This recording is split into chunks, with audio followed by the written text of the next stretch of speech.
me dire quels sont les critères qu'il faut pour être musulman. Raison pour laquelle je suis descendu du taxi-bus. Que Dieu vous bénisse. Merci beaucoup, doyen. Alhamdulillah Rabbil Alamin. L'islam, c'est la religion pacifique, la religion du salut pour l'humanité. L'islam, c'est une religion donnée par l'Éternel Dieu lui-même, qui à la racine, c'est slim, la paix, la soumission à la volonté de l'Éternel Dieu. Quand tu es soumis à l'Éternel Dieu, tu obtiens tout ce que Dieu, n'est-ce pas, t'a destiné. Les musulmans sont ici. Nous prions le seul Dieu véritable, invisible. On ne le voit pas, mais nous l'adorons quand même. Parce qu'on n'a pas besoin de le voir pour croire en lui. La foi aussi consiste à ne pas voir, mais d'y croire. C'est ça l'islam. L'islam est bâti sur 5 piliers et 6 piliers de foi. Donc, les musulmans, aujourd'hui, nous sommes dans un mois qu'on appelle le mois de Ramadan. Nous sommes en train de jeûner pour plaire à notre Seigneur, pour que nous puissions être purifiés. Après que nous ayons rompu le jeûne, on va aller se prosterner devant lui pour dire il n'y a pas de divinité à part lui, parce que notre honneur, notre prestige, notre dignité, notre gloire se repose sur nos visages. Et c'est ce visage-là que nous prenons pour fouler le sol pour dire que nous ne sommes rien. Avant de nous prosterner devant lui, nous abandonnons tout. Nous levons les doigts pour dire voilà, nous nous rendons à notre éternel Dieu. On a laissé nos magasins, on a laissé notre travail, on a tout abandonné. Voilà nos mains qui sont là, on a abandonné. L'éternel Dieu, nous sommes à toi. Quand on va au pèlerinage, on dit la baïk Allahumma la baïk. Seigneur, nous sommes à toi, nous sommes là, tu nous as appelés, nous sommes là. Gloire à toi, pas de divinité à part toi. On a un seul lieu de pèlerinage pour la communauté musulmane dans le monde. On a une seule manière de se prosterner. On a une seule manière de prendre les ambitions. On a une seule même direction pour la prière. On a un même Dieu qui s'appelle Allah. Nous croyons à tous les prophètes sans exception. On a un seul livre qu'on appelle le Coran. On prie en arabe, mais on fait les évocations dans notre langue respective. On se dirige dans la même direction. On a le même mois de Ramadan dans tout le monde entier. Si je quitte en Côte d'Ivoire, je vais en Chine. Il suffit d'attendre dans la bouche d'un Chinois. Allahu Akbar. Voilà mon frère. Il n'est pas ivoirien, il n'est pas... Peut-être que vous êtes camerounais. Il dit voilà mon frère.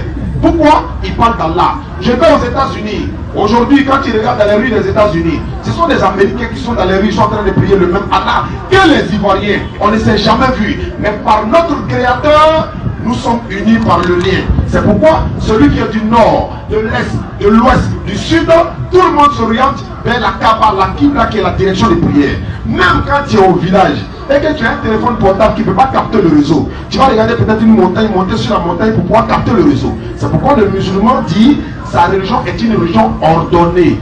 Un musulman, il ne mange pas n'importe quoi. Il ne boit pas n'importe quoi. Il ne marie pas n'importe qui. Il ne s'oriente pas n'importe où pour prier. Il ne prie pas sur n'importe quel lieu. C'est-à-dire il ne prie pas sur n'importe quel tapis de prière. Pour prier, il va prendre d'abord ses ablutions, la purification. Qui lui a dit ça? C'est son Dieu.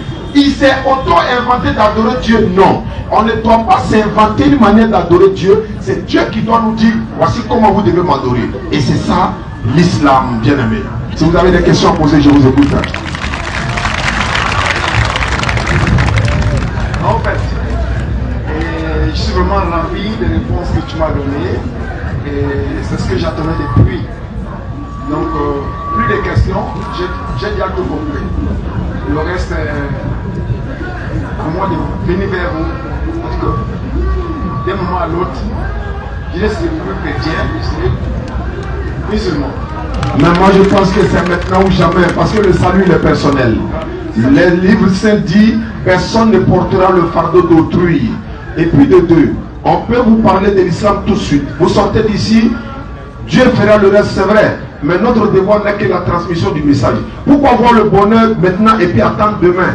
Le bonheur est là à ta porte. Tu dis je vais attendre demain. Demain tu viens, il n'est plus là. On dit mais si je savais. Alors si je savais, n'a pas de... Qu'est-ce que vous attendez vous convertir à l'islam? En parallèle, vous m'avez convaincu. Je le suis. D'accord. Donc on peut aller pour la conversion. Levez les textes devant sans obligation. Vous répétez avec moi. On va vous montrer que c'est toute la groupe, c'est tous vos frères qui sont là, ceux qui ont levé les textes avec toi, et ils vont répéter l'attestation de foi avec toi pour te dire nous t'accueillons à bras ouverts dans la grande famille musulmane parce que tu es le bienvenu, tu es devenu notre frère à partir d'aujourd'hui. On va répéter ensemble. Vous dites Ashhadu an la ilaha illallahu wa ashhadu anna Muhammadan Abduhu wa rasuluhu. J'atteste avec ma langue. Je reconnais dans mon cœur. Il n'y a pas un autre Dieu sauf Allah. Et Mohamed est son messager. Jésus-Christ est son messager. Atabir, Souma Tabir, bienvenue à l'islam mon frère. Voilà, il y a des personnes pour s'occuper de vous, pour vous encadrer, prendre vos contacts et tout. Et puis Inch'Allah, comme je le disais, les kits convertis sont finis. Mais je pense que d'ici la fin de Ramadan, ça va venir. Et on va distribuer à ceux qui en ont besoin, Inch'Allah.